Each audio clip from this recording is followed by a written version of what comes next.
Қайырлы таң, құрметті тыңдармандар. Таңғы аста таңғы жаңалықтарымызбен бөлісеміз. Әлем жаңалықтары.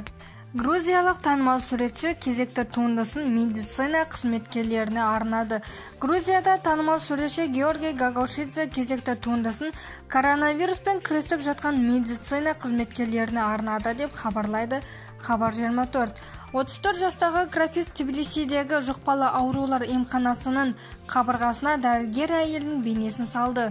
Онда ақ халатты жанның мина алаңында жүргенде коронавирусты іздеп жатқаны бейнеленген. Бұл дәрігерлер біздің болашағымыз үшін өмірін қатерге тігіп жатқанын көрсетеді, дейді Гагаушидзе. ақш-тан симфониялық оркестрі Бетховеннің шығармасын онлайн орындады.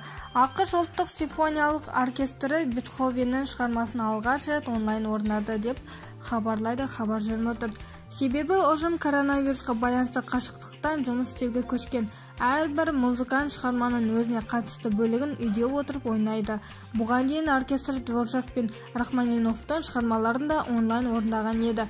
Осылайша ұжым әлеуметтік ара қашықтықты сақтап, індеттен қорғануды шешкен. Айта кетейік, ақш ұлттық симфониялық оркестрі коронавирусқа байланысты тамыздың 9-на дейін концерттік шараларын тоқтатқан.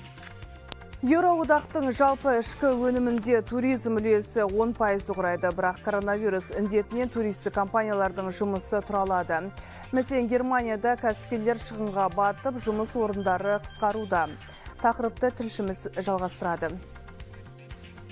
Германияның шекарасы жабық, мейманханаларға қонақ қабылдауға әлі рұқсат берілмеді.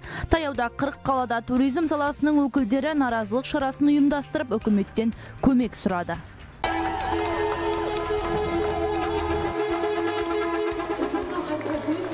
Шектеулерден шағын компаниялар ғана емес, алпауыт бизнестерде шығынға батты. Мысалы, саяхат кемелері, қонақ үйлері мен ұшақтары бар Германияның ең ірі туристік концерні TUI әлем бойынша 8000 қызметкерін қысқартатынын жариялады. Алып кеттік. Жалпы Германияда 11 000 туристік компания тіркелген. Бұл салада миллиондаған адам жұмыс істейді. Қанша фирма дағдарыстан аман шығатыны белгісіз.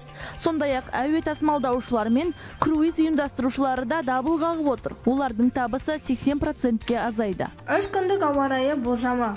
18 мамыр күні күндіз плюс 26 және плюс 29 градус, ал кешке плюс 19 және 26 градус.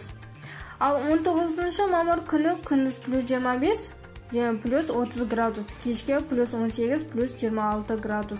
Ал 20 мамыр күні күндіз плюс 21 және 24 градус, ал кешке плюс 15 және плюс 23 градус.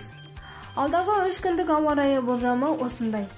Осымен біздің таңғы жаңалықтарымыз өз мәресіне жетті. Келесі кездескенше сау болыңыздар. Келесіде одан да қызықты жаңалықтар болады.